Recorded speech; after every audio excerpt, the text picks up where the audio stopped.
علی آئے کلمہ شریف پڑھانا چاہتے ہیں, زبان پر کلمہ شریف جاری نہیں ہو رہا. حضرت علی گئے, حضرت بلال, حضرت عمار گئے, یا رسول اللہ صلی اللہ علیہ وسلم علقمہ کو کلمہ شریف پڑھانا چاہتے ہیں لیکن زبان پر کلمہ شریف جاری نہیں ہو رہا. زبان لڑکھڑا رہی ہے, کلمہ شریف پڑھنا چاہتے ہیں لیکن زبان سے ادا نہیں ہو رہا ہے. مدینے والے مصطفیٰ نے جو ارشاد فرمایا, اپنے دلوں پہ ہاتھ رکھ کے سنو اور عمل کرنے کی کوشش کرنا. اس جلسے سے کچھ نہ کچھ حاصل کر کے جاؤ, اور جو بتانے جا رہا ہوں پوری زندگی یاد رکھنا, خود بھی یاد رکھنا, دوسروں کو وقت ضرورت تلقین بھی کرنا. اللہ اللہ اللہ کے رسول نے ارشاد فرمایا, علقمہ کی بیوی سے جا کر پوچھو کیا اس کے ماں باپ زندہ ہیں. حضرت علی, حضرت بلال, حضرت عمار تشریف لائے. اللہ اللہ ان حضرات نے فرمایا علقمہ کی بیوی سے کیا علقمہ کے ماں باپ زندہ ہے. بیوی نے کہا باپ تو زندہ نہیں, ماں زندہ ہے. مدینے والے مصطفیٰ نے ارشاد فرمایا جاؤ ماں کو بلا کر لاؤ. اگر ماں آ سکتی ہے تو بلا کر لاؤ, اگر نہیں آ سکتی, ضعیفہ ہے, تو مدینے والے مصطفیٰ خود تشریف لے کر جائیں گے. بولیے ذرا سبحان اللہ. اللہ کے رسول خود اس ضعیفہ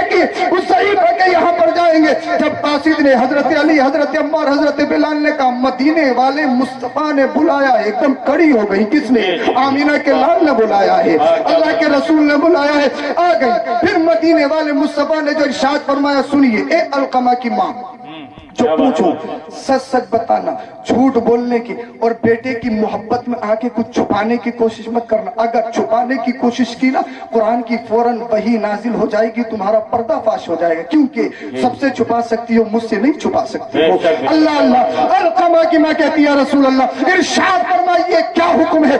آقا نے ارشاد فرمایا اے علقمہ کی ماں یہ بتا علقمہ کیسا ہے. علقمہ کی ماں نے کہا یا رسول اللہ کثیر الاستحاد شدید الصدقہ, بہت زیادہ جہاد کرتا ہے, صدقہ کرتا, خیرات کرتا, نمازی, پرہیزگار, غریبوں کا خیال رکھتا, یتیموں کا سہارا ہے, بیواؤں کی مدد کرتا ہے, نیک ہے, اچھا ہے, پرہیزگار ہے. اللہ کے رسول نے ارشاد فرمایا ٹھیک, مگر یہ بتا علقمہ کا تیرے ساتھ معاملہ کیسا ہے. علقمہ کا تیرے ساتھ ربط و ثبت کیسا ہے. علقمہ کا تیرے ساتھ کیسے رہن سہن ہے. جب اتنا سنا چھپاتی کیسے. مدینے والے مصطفیٰ نے پہلے ارشاد فرما دیا ہے کچھ چھپانے کی کوشش مت کرنا. آنکھوں سے اشک جاری ہو گئے, بدن کانپنے لگا, روح تڑپنے لگی, زبان لڑکھڑانے لگی. کہتی ہے یا رسول اللہ اگر کوئی اور پوچھتا تو چھپا دیتی, اگر کوئی پوچھتا تو اس سے پردہ پوشی کر لیتی, مگر آمینہ کے لال نے پوچھا ہے, رو رہی ہے, آنکھوں میں آنسو ہے, عرض کرتی ہے یا رسول اللہ صلی اللہ علیہ وسلم میرا بیٹا نیک, پرہیزگار, متقی ہے, سب کچھ ہے, مگر ایک پریشانی ہے, ایک پرابلم ہے. وہ پریشانی یہ ہے علقمہ کی ایک بیوی ہے, جب کوئی چیز لاتا ہے تو پہلے بیوی کو دیتا ہے, بعد میں مجھے دیتا ہے. یا رسول اللہ پہلے اپنی بیوی کو فوقیت دیتا, اپنی بیوی کو ترجیح دیتا, بعد میں مجھے دیتا. جب وہ یہ عمل کرتا ہے یا رسول اللہ میرا دل پھٹتا ہے, مجھے پریشانی ہوتی ہے, میری آنکھوں میں آنسو آ جاتے ہیں, اس لیے میں علقمہ سے ناراض ہوں, علقمہ سے ناخوش ہوں.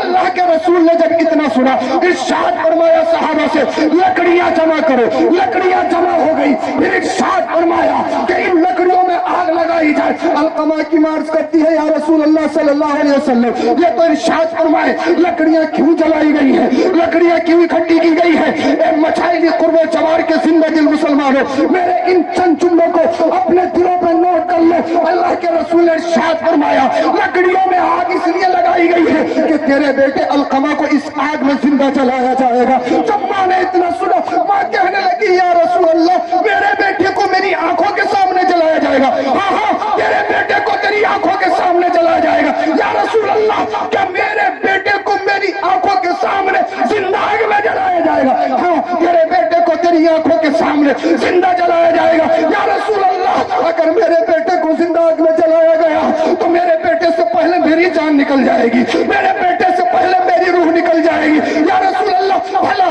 ایک ماں کیسے دیکھ سکتی ہے کہ اس کے شہزادے کو, اس کے لال کو زندہ آگ میں جلا دیا جائے. اللہ اللہ آج تم ماں کو گالی دو, آج تم ماں باپ کو کتنا ستاؤ. تین ہے 7 دن, چھوٹے کے پاس اگر تین ہے, نچلے کے پاس 7 دن, بڑے کے پاس 7 دن, یہی یعنی تم بٹوارا کرتے ہو. آج تم ماں باپ کو گالی دو, ستاؤ, کچھ بھی کرو, مگر اسی درمیان اگر تمہیں تھوڑی سی پریشانی لاحق ہو جائے, تمہارے ماں باپ کے کلیجے پھٹ جاتے ہیں, تمہارے ماں باپ کی نیندیں ختم ہو جاتی ہے, تمہارے ماں باپ کی بھوکیں ختم ہو جاتی ہے, فوراً وہ تم سے رابطہ کرتے ہیں میرے شہزادے تیری طبیعت کیسی ہے, میرے شہزادے تجھے کوئی پریشانی تو نہیں ہے. یعنی گالی گلو, تمہارا ستانا, ظلم کرنا, یہ تمہارے ماں باپ سب بھول جاتے ہیں.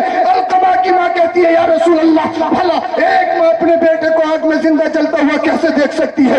یا رسول اللہ بھلا جو ماں اپنے شہزادے کو 9 ماہ پیٹ میں رکھتی ہے، اللہ خود پریشانی میں رہتی ہے، مگر پیٹ کے اندر چکن کے اندر اپنے بچے کی حفاظت کرتی ہے، وہ کھاتی ہے جو بچے کے لیے مفید ہو۔ یا رسول اللہ ٹھنڈے کو دل کرتا ہے مگر ڈاکٹر نے کہا ہے ٹھنڈا کھائے کہ تیرے بچے کو نقصان ہوگا۔ یا رسول اللہ ان غذاؤں کو کھانے دل کرتا ہے مگر ڈاکٹر نے مشورہ دیا ہے اس غذا کے قریب گئی تو تیرے بچے کو نقصان ہو جائے گا۔ یا رسول اللہ صلی اللہ علیہ وسلم اللہ ماں کیسی ممتا، ماں کیسا پریم، ماں کیسی محبت، ماں کیسا انمول تحفہ، یعنی جو اس کی سب سے پسندیدہ لائک کردہ چیز ہو اگر بچے کو نقصان دے، اللہ بھائی جون کی گرمی ہے، ٹھنڈا پانی کو دل چاہتا ہے بچے کو نقصان دے تو ماں وہ بھی چھوڑ دیتی ہے، وہ اپنی ہر پسندیدہ غذا چھوڑ دیتی ہے۔ کس لیے؟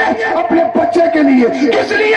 اپنے بچے کی پرورش کے لیے۔ اللہ آج تو دنیا میں آ گیا، آج تو بڑا ہو گیا، ماں باپ کو آنکھیں دکھاتا ہے، ان کے سامنے گھورتا ہے، ان کو برا بھلا کہتا ہے اور کہے گا نہیں سمجھ پاؤ گے، نہیں سمجھ پاؤ گے، ماڈرن ایج ہے، ماڈرن ایج ہے، ماڈرن ایج ہے۔ یعنی آج تو بولنے لگا تو ماں باپ کو ستاتا ہے، آج تو پہ پیسہ آ گیا تو ماں باپ کو سمجھاتا ہے، آج تیرا بیک گراؤنڈ اچھا ہو گیا تو ماں باپ کو ستانے کی اور ماں باپ کو سمجھانے کی کوشش کرتا ہے۔ اللہ القمہ کی ماں کہتی ہے یا رسول اللہ اگر میرے بیٹے کو زندہ آگ میں چاڑا گیا یا رسول اللہ میری تو روح نکل جائے گی، میرا کلیجہ پھٹ جائے گا، میرے بیٹے سے پہلے میری جان نکل جائے گی۔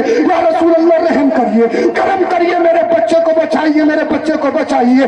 اللہ کے رسول نے ارشاد فرمایا تھا اے القمہ کی ماں اگر اپنے بیٹے کو اس آگ سے اور آخرت کی آگ سے بچانا چاہتی ہے ایک ہی راستہ ہے۔ یا رسول اللہ جلدی سے بتائیے وہ کون سا راستہ ہے؟ آمنہ کے لال نے ارشاد فرمایا وہ راستہ یہ ہے اپنے بیٹے کو معاف کر دے، اپنے بیٹے سے راضی ہو جاؤ۔ اللہ جب اتنا سنا اپنے رب کی بارگاہ میں ہاتھوں کو اٹھایا، القمہ کی ماں رو رہی ہے، آنکھوں میں آنسو ہیں، اللہ دل پھٹا جا رہا ہے، کلیجہ منہ کو آ رہا ہے، روح کانپ رہی ہے، بدن میں لرزت آ رہی ہے۔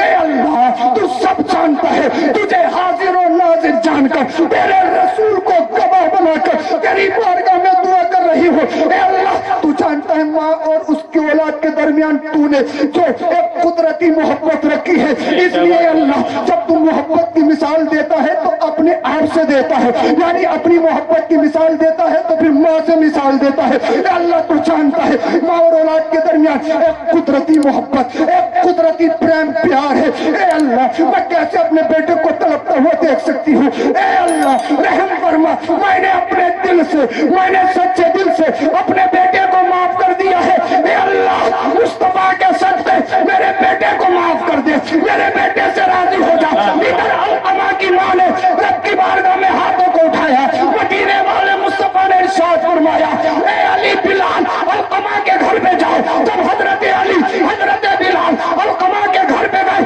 ادھر ماں نے رب کی بارگاہ میں ہاتھوں کو اٹھایا تھا، ادھر القمہ کی زبان پر کلمہ شریف جاری ہو گیا، لا الہ الا اللہ محمد رسول اللہ۔ نعرہ تکبیر، نعرہ تکبیر، نعرہ رسالت، مسلک اعلیٰ حضرت سید افروز میاں صاحب قبلہ، نعرہ تکبیر، نعرہ رسالت۔ اور جواب ان سے گزارش ہے سب کچھ کرو، سب کچھ کرو، مگر کرنے سے پہلے اپنے ماں باپ کو راضی ضرور کر لو۔ ماں باپ راضی نہیں ہے سب کچھ بیکار ہے۔ بھائی ہم کتنے بڑے علامہ فہمہ روز تقریر کرتے نہیں، کچھ نہیں ہوتا۔ ماں باپ ناراض ہیں سب کچھ بیکار ہے۔ خانہ کعبہ کے سامنے دم توڑ دو، حرم شریف میں مر جاؤ، یا روضہ رسول کے سامنے دم توڑ دو، ماں باپ ناراض سب کچھ بیکار ہے۔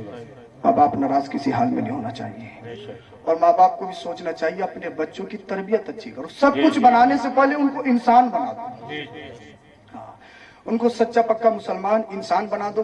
کبھی بھی اپنے ایمان اور عقیدے کا سودا مت کرو۔ ماں باپ سے ہمیشہ ماں باپ کو راضی رکھو اور علماء کی توہین سے بچو۔ میں نے بتایا علماء کی اور ماں باپ کی توہین یہ انسان کو کفر تک لے جاتی ہے۔ اللہ پاک ہم سبوں کو عمل کی توفیق عطا فرمائے۔ جو حدیث پاک کا میں نے ایک ٹکڑا پڑھا تھا اس کا ترجمہ سن لیجیے، تقریر میں نے ختم کر لی۔ اللہ کے رسول نے ارشاد فرمایا یا ایھا الناس اتقوا ربکم ولا یظلم احد منکم مؤمنا الا انتقم اللہ منہ یوم القیامہ۔ اے لوگو ہمیشہ اللہ سے ڈرتے رہو، ڈرتے رہو، کسی پر ذرہ برابر بھی ظلم مت کرو۔